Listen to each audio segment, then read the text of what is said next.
Shalom saudara-saudara, selamat pagi. Di sebuah pinggir kota Bandung ada satu cerita, ada seorang bapak yang pekerjaannya menjual air dengan dorongan gerobak kecil itu. Dia masuk ke perumahan, dari perumahan ke perumahan.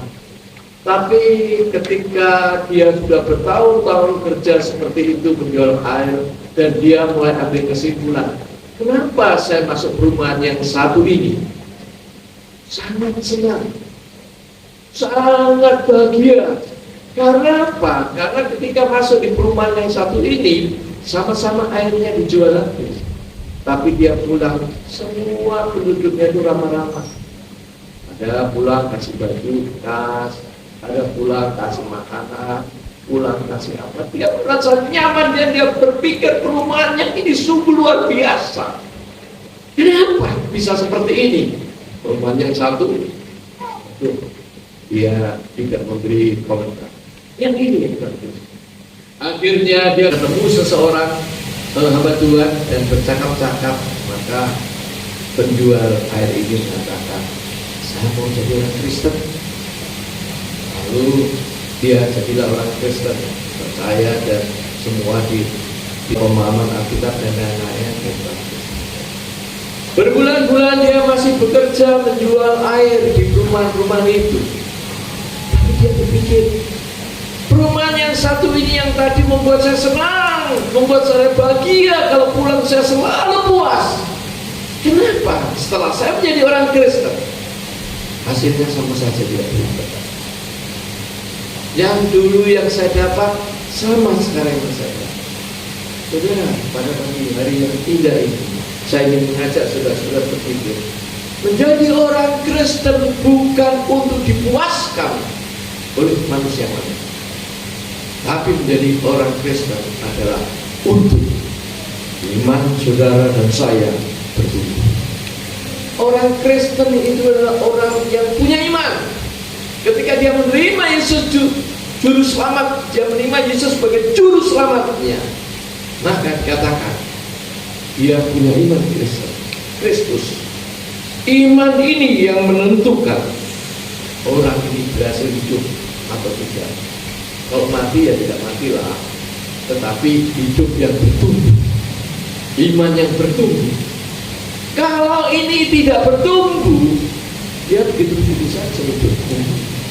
Bahkan mungkin timbul akar-akar pahit. Orang lain kok bisa ya, saya kok tidak bisa? Itu loh bisa. Saya sulit sekali. Kok bergumul, malah mungkin timbul akar-akar pahit karena dia mengalami perbedaan-perbedaan yang pelan-pelan. Dia orang lain semakin berkembang, dia tidak bisa. Sudahlah. Jadi orang Kristen adalah persoalan iman, bukan persoalan harta benda. Bukan persoalan orang kreatif punya ide hebat, bukan persoalan pendidikan yang tinggi, bukan persoalan apa saja, tapi persoalan iman. Kalau iman itu tidak bertumbuh, kalau tidak sedia apa. Mari kita lihat Ibrani pasal 11 ayat 1. Dikatakan iman adalah dasar dari segala sesuatu yang kita harapkan dan bukti dari segala sesuatu yang tidak kita lihat. Ini ayat ini adalah ayat klise yang sudah berpuluh, beratus, mungkin beribu kali kita mendengarkan bahwa iman itu dasar dari kehidupan orang Kristen. Tapi sebenarnya pada teks ini, orang-orang yang mengalami hidup penuh penganiayaan, orang-orang yang mengalami hidup penuh kesulitan, dia hanya menginginkan iman itu hidup. Lalu kesulitan apa saja, imanku bertumbuh. Tapi persoalannya bagaimana semuanya ini? Pada teks ini dikatakan pistis. Bahasa Inggrisnya iman, pistis. Dalam konteks di sini adalah dalam keadaan dia memiliki iman itu. Pada saat ini dia memiliki iman itu, dan dikatakan dalam keadaan di mana dia aktif bersama-sama dengan iman itu, dia mulai bertumbuh. Jadi kalau iman itu adalah dia, maka bukan itu masalahnya. Tapi masalahnya adalah iman kita ini harus aktif, kondisinya adalah aktif. Kondisinya itu adalah hidup nyata. Saya sudah mengalami satu kenyataan hidup bersama iman Kristus ini. Maka mestinya kenyataan hidup ini membuat saya adalah menjadi aktif dan dia bertumbuh. Lalu bagaimana caranya dari semua ini? Kalau ini tidak bisa bertumbuh, kita sama saja seperti orang yang saya ceritakan tadi. Dia bilang sama saya, Pak, saya jadi orang Kristen kok gak bertumbuh, Bapak, saya bilang gitu. Saya ketemu sama orang itu. Ini Bapak, bukan itu Pak masalahnya, kami diskusi panjang lebar. Ini sudah orang Kristen itu gampang langsung. Tapi kalau kita sudah mengerti apa yang diinginkan oleh Allah, semuanya adalah tahu. Persoalannya orang Kristen adalah persoalan dia tidak mau mengerti apa yang Allah rencanakan di dalam hidup diri kita masing-masing. Kita ini tidak mau mengerti. Karena kita tidak mau mengerti, kita hanya mengerti diri kita sendiri, maka yang terjadi Allah dan kita tidak connect. Allah kemana, kita pergi kemana, tidak ketemu. Padahal kalau kita gandol saja, bersama-sama dengan Allah saja, dia pergi kemana kita ikut saja, aman juga. Semuanya akan berhasil. Tapi tidak mau kita paksa. Allah, hari ini harus kau beri aku titik-titik. Hari ini aku ingin sesuatu titik-titik. Hari ini ayo Tuhan bantu. Pokoknya hari ini saya tidak mau. Tuhan sudah kasih jauh hari. Tapi karena orang itu tidak mengerti apa yang dilakukan Tuhan, maka semuanya adalah sia-sia. Saudara, iman orang Kristen harus bertumbuh.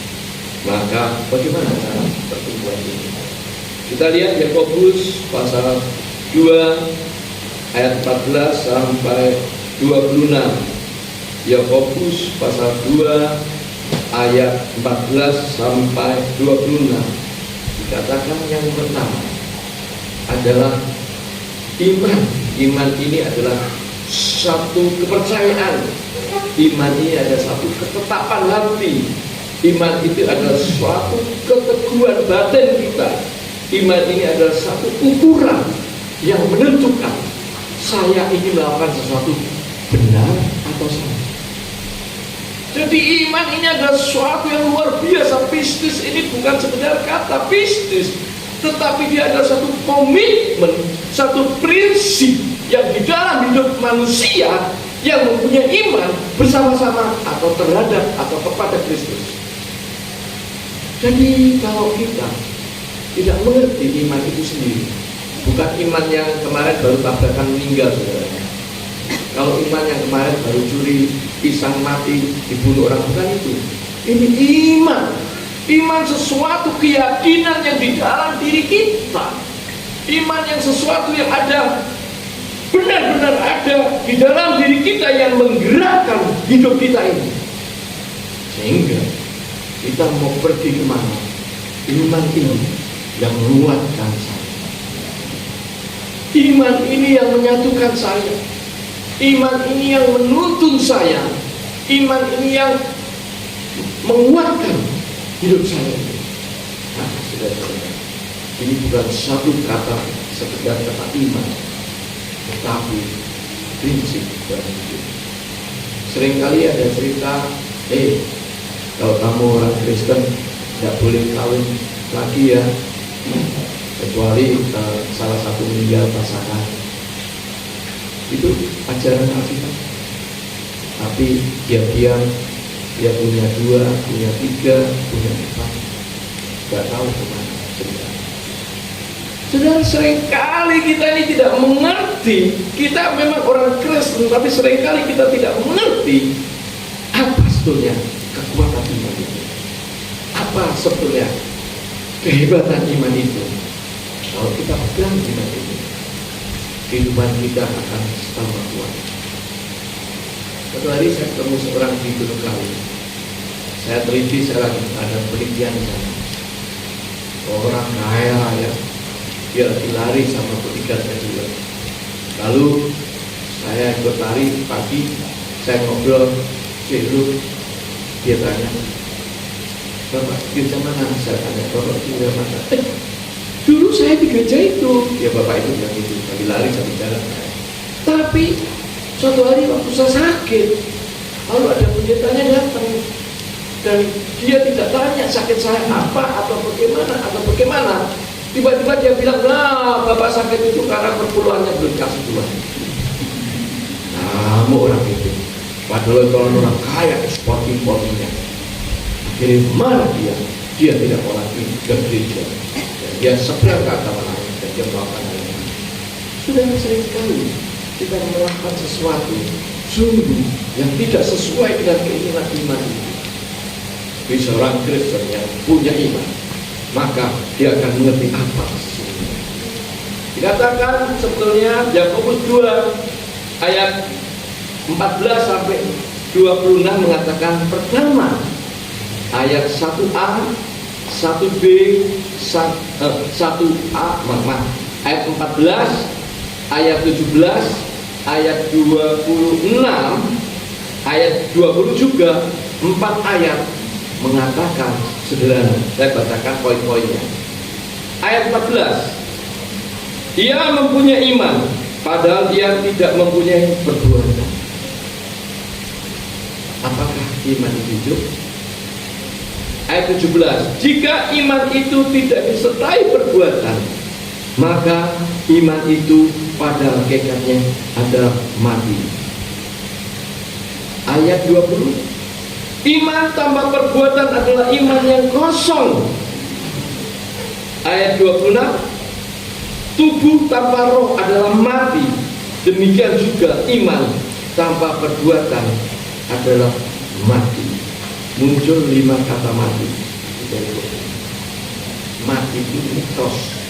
Ekros itu mati itu tidak berguna, tidak bermanfaat, tidak dapat melakukan apa-apa. Apapun yang dia lakukan tidak berguna bagi dirinya sendiri, bagi orang lain, dan bagi Allah tentunya. Mati. Bukan stroke, saudara. Orang stroke masih berguna. Tapi ini betul-betul mati. Pikiran yang melawan Allah, menurut Allah. Pikiran yang merusak tubuhnya sebagai bait kudus. Pikirannya adalah merusak sesama manusia, mungkin suami, mungkin istri, mungkin anak, sesama manusia yang lain. Mati. Saudara, orang mati itu tidak berguna bagi dirinya maupun bagi orang lain, apalagi bagi Allah. Jadi kalau kita ingin mati, jangan kau merasa hebat bahwa kau hidup. Memang engkau hidup, tapi engkau sesungguhnya mati. Apa artinya saudara kalau hidup ini tidak berguna? Kita punya suami, punya istri, masa kita nggak bantu suami istri melakukan sesuatu, menyapu rumah saja masa nggak mau, ngepel aja masa nggak mau, cuci piring masa nggak mau, diajak pergi yuk teman saya ke pasar masa nggak mau, yang mana? Terus diminta duit siapa? Duit babi. Terus dia banyak duit. Masa nggak mau? Mati itu orang. Jadi saudara, meskipun kita itu sesungguhnya nekros ini mengatakan engkau adalah mati, imanmu adalah mati. Kalau imanmu adalah mati, maka katakan hidup ini sia-sia. Engkau boleh menjadi seorang Kristen, tapi engkau tidak berguna. Engkau boleh menjadi apapun orang hebat, menjadi presiden, menjadi apapun hebat, tapi engkau tidak berguna. Maka tidak bermanfaat. Itu tidak ada artinya, tidak ada dampaknya bagi kami semua. Kalau orang Kristen mempunyai iman yang mati ini, dikatakan bisnis iman ditambah nekros, maka dia adalah sia-sia. Mungkin Kalau boleh ditanya pada orang, orang akan bilang, Pak, Ibu, daripada Bapak, Ibu masih hidup, lebih bagus berdoa sama Tuhan kalau bisa. Kalau bisa, tidak usah dilahirkan. Kalau bisa berdoa sama Tuhan, Tuhan, saya, bagaimana hidup saya? Mintalah, Tuhan, bolehkah saya tidak usah dilahirkan? Karena iman semua. Kamu dimanapun berada, tidak kurang. Dimanapun berada, kamu merusak orang lain. Saudara, Allah mengatakan, jangan mematikan iman. Perjuangan orang Kristen adalah perjuangan menghidupkan iman. Bagaimana iman yang di dalam diri kita, karena kita menerima Yesus sebagai juru selamat kita dan kita berkiblat pada iman Kristus hidup dan membuat kita berguna. Jadi lawannya nekros ini nanti dia harus hidup. Sehingga pada ayat yang ke-22 mengatakan, iman bekerja sama dengan perbuatan-perbuatan, dan oleh perbuatan-perbuatan itu iman menjadi sempurna. Yang kedua dikatakan, kalau iman hidup, dia bekerja sama dengan perbuatan-perbuatan. Pertanyaannya, apa yang telah kamu perbuat dalam hidupmu selama ini? Apakah selama ini perbuatan-perbuatanmu adalah mampu menghidupkan iman kamu, atau memaksa kamu jadi nekros, mati iman? Saudara, ini masalahnya. Ada agama lain, dia tidak percaya Yesus Kristus, tapi dia mengatakan, aku masuk surga kalau aku berbuat baik. Orang yang tadi yang saya ceritakan hari berkali itu, dia orang itu agama lain, dia akhirnya hidupnya dia membagi uang mana-mana, ada 17 Agustus kamu kasih uang apa, dia membagi-bagi. Dia mengatakan, saya lebih bagus melakukan perbuatan baik daripada saya masuk sebuah gereja tapi diperlakukan seperti itu. Saudara, dia pindah agama lain dan dia hidup dalam perbuatan itu. Nah, ternyata orang-orang yang lain itu agama-agama yang memperjuangkan perbuatanmu menentukan engkau masuk surga. Tapi Kristus tidak. Orang Kristen, ketika engkau terima Yesus sebagai juru selamat, ada jaminan keselamatan. Dan perbuatanmu yang diminta ini adalah untuk kamu nanti mendapat apa? Imanmu hidup, engkau berguna bagi dirimu sendiri, persembahan tubuhmu hidup di hadapan Tuhan, engkau berguna bagi orang lain, engkau berguna bagi Allah. Ini adalah hidup yang sangat indah. Banyak orang saudara-saudara terkasih dalam Yesus Kristus yang memerlukan kita. Banyak orang yang memerlukan kita. Kita berdoa untuk orang itu. Banyak orang yang lebih miskin daripada kita. Sebungkus nasi itu masih banyak orang yang memerlukan. Sehingga saya kaget kalau lihat orang makan nasinya dibuang-buang, ikannya dibuang-buang. Kalau nggak suka ya jangan ambil ikan lah. Kalau tahu tidak selera makan, ambil aja sedikit. Tapi orang masih membuang-buang sesuatu, padahal orang lain masih membutuhkannya. Jadi saudara-saudara, kalau imanmu ingin hidup, lakukan perbuatan-perbuatan yang baik di hadapan Tuhan. Seringkali kita katakan, jadilah orang baik, a good man, a good human being. Menjadi orang yang baik. Orang yang baik itu orang yang selalu memberkati orang lain. Hidup kita adalah saluran berkat.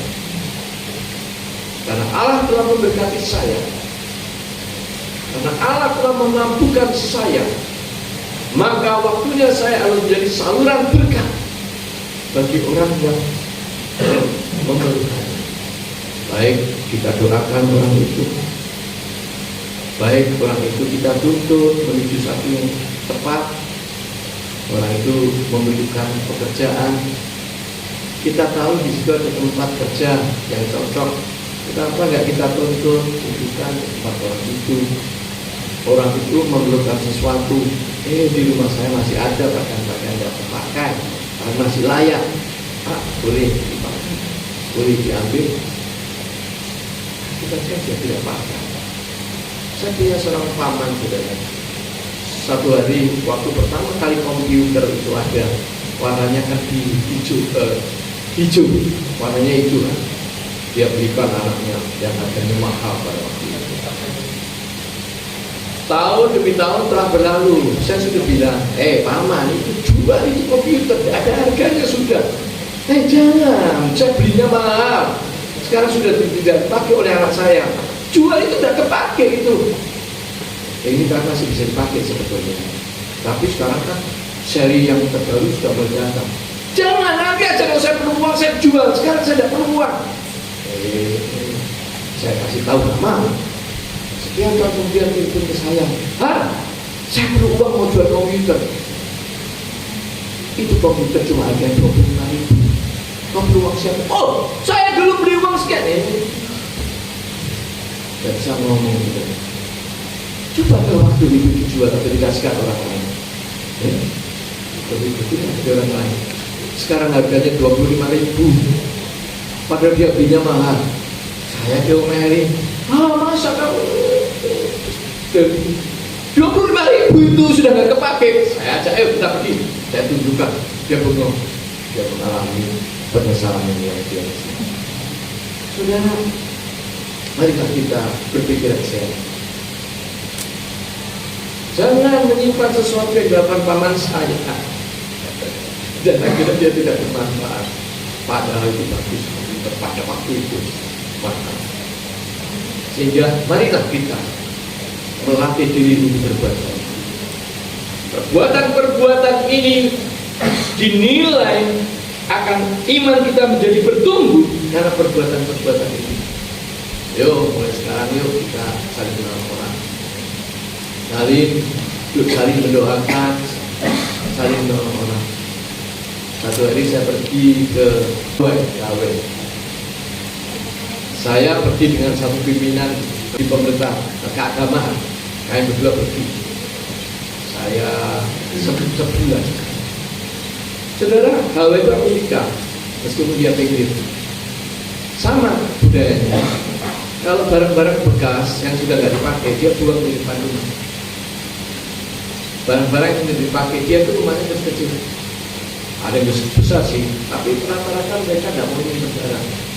Dia keluarkan semua, dibuang semua, ditaruh di depan jalan. Saya jalan sama teman saya ini, karena di sana ada satu army shop yang jual-jual barang-barang bekas, murah-murah. Di sana balai keselamatan jual barang-barang itu juga tidak murah. Jas ini tidak ada harganya, $1 itu saya bisa dapat 3. Jas gini. Orang tua saya pulang dari Amerika datang ke sini, kopernya 3 koper jas semua. Dari mana Pak? Sudah saya omong. Bagi-bagi. Akhirnya saya tahu dia beli jas bekas-bekas itu untuk kita bagi-bagian dalam sama dua. Nah, saudara, ketika kami jalan, maka ada sepatu bagus, masih baru ditaruh di depan rumah. Ada TV besar, ada semua. Kita tergoda. Orang Indonesia juga kepinginnya mengumpulkan barang. Mau dipakai, nggak dipakai, kita kumpulkan dulu barang itu. Maka kita ambil. Pak pulang, ini bagus ya. Untuk anak saya cocok. Jadi sebetulnya barang-barang itu bermanfaat. Tapi ketika kita memerlukan, kita bisa makan.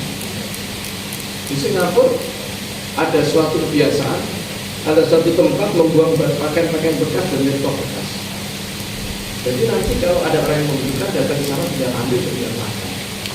Jadi saling membagi, memberi. Dan kalau ini kita lakukan sebagai orang-orang Kristen, maka dikatakan iman ini bertumbuh. Sehingga iman bekerja sama dengan perbuatan-perbuatan. Oleh perbuatan-perbuatan itu iman menjadi sempurna. Jadi bukan perbuatan jahat, saudara, tapi perbuatan menjadi orang yang baik. Bagaimanakah engkau? Apakah engkau menjadi orang yang baik dalam hidup? Kalau engkau tidak menjadi orang baik, jadilah baik. Karena imanmu akan bertumbuh ketika engkau menjadi orang baik. Yang ketiga dikatakan, bagaimana persoalan iman? Ini menarik. Ayat yang ke-24. Jika kamu lihat bahwa manusia dibenarkan karena perbuatan-perbuatannya dan bukan karena iman. Kalau orang itu sudah punya iman, Allah akan membenarkan saudara bukan karena iman itu, tapi dikatakan karena perbuatan kita. Saya lagi baca ayat 24. Jika kamu lihat bahwa manusia dibenarkan karena perbuatan-perbuatannya dan bukan hanya karena iman. Pertama, karena iman. Kita terima Yesus hidup selamat, kita beriman Yesus Kristus. Jangan sampai iman ini mati. Allah mengatakan, kau dibenarkan karena perbuatan-perbuatan, bukan karena iman. Karena kamu sudah beriman. Karena kita sudah beriman menerima Yesus sebagai juru selamat, apalagi yang dibenarkan? Tidak. Kita sudah masuk sebagai anggota anak Tuhan. Kita sudah masuk sebagai orang Kristen. Kita sudah masuk di rumah Tuhan. Kita sudah masuk bersama-sama dengan Tuhan. Tetapi perbuatanmu dibenarkan karena perbuatan. Saudara, Yudas itu apa kurangnya? Yudas itu murid Tuhan Yesus, bukan? Bersama-sama dengan Yesus kemanapun Yesus pergi. Tapi pada akhirnya Yudas menjual Yesus. Perbuatan ini dikatakan imannya bertumbuh. Tidak. Meskipun engkau orang Kristen, tapi bisa iman membuat Petrus mati. Petrus menyangkal Yesus, tapi akhirnya Yesus bertobat dan akhirnya dia menjadi orang yang luar biasa. Jadi saudara, dikatakan perbuatan ini dibenarkan. Oh ya, apa itu maksudnya dibenarkan? Maka dibenarkan. Benarkan itu namanya diakonao. Dibenarkan itu dikatakan saudara menjadi tidak berdosa. Tidak berdosa, memang tidak berdosa. Perbuatan yang kau lakukan itu memang engkau tidak berdosa. Perbuatan yang kau lakukan itu engkau berjalan lurus bersama Kristus. Dan perbuatan-perbuatanmu yang kau lakukan itu dapat dipercaya oleh Allah. Kalau Allah mempercayai engkau, maka semua manusia otomatis akan mempercayai engkau. Manusia yang tidak punya iman akan memusuhi. Tapi manusia yang mempunyai iman Kristus juga akan mempercayai engkau, karena Allah mempercayai engkau.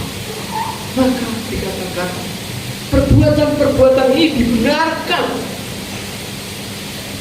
Dikatakan diakono, dikatakan dimampukan, kita tidak menjadi berdosa. Sehingga kalau dulu perjanjian lama orang saudara, orang itu kan menentukan arah, aku berdosa enggak ya kalau aku melakukan ini.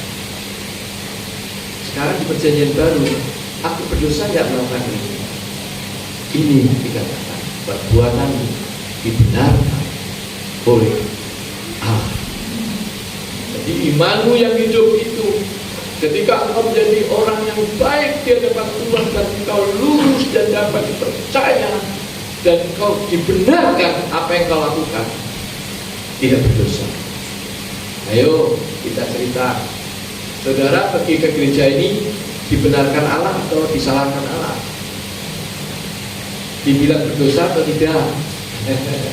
Ini perbuatan saudara pergi ke gereja dan di gereja ini dibenarkan oleh Allah dan tidak berdosa. Ini maksudnya dibenarkan. Dia honor. Apa yang kita lakukan, kita tidak berdosa, lurus dan dipercaya. Jadi saudara, pada pagi yang indah ini, marilah kita bertumbuh. Yuk kita bertumbuh bersama-sama. Semuanya harus bertumbuh. Jangan disimpan iman ini menjadi nekros, menjadi mati. Tapi iman ini hidupkan, bertumbuh, jadilah orang baik. Lakukan sesuatu yang bermanfaat bagi diri kita di dalam Kristus, yang bermanfaat bagi orang lain di dalam Kristus, yang bermanfaat bagi rencana Allah terhadap dunia dan tentu saja dalam hidup kita. Bagaimana saudara? Mudah kedengarannya, sulit mempraktekkan. Tapi kita latihan. Yuk kita latihan. Kita latihan melakukan sesuatu. Nanti akan tabur tua. Kalau kita menabur yang baik, kita akan menuai yang baik. Kalau kita menabur yang jahat, ya nekros itu nanti iman kita mati dan kita menuai yang jahat juga. Mari pada pagi hari ini kita memikirkan firman yang sederhana ini untuk kita hadapi untuk jawaban sebagai sebuah tantangan dan hidupkan imanmu. Kita sudah beriman, buatlah iman ini hidup agar semua kehidupan kita bersama Kristus bisa berjalan dengan luar biasa dan berkati.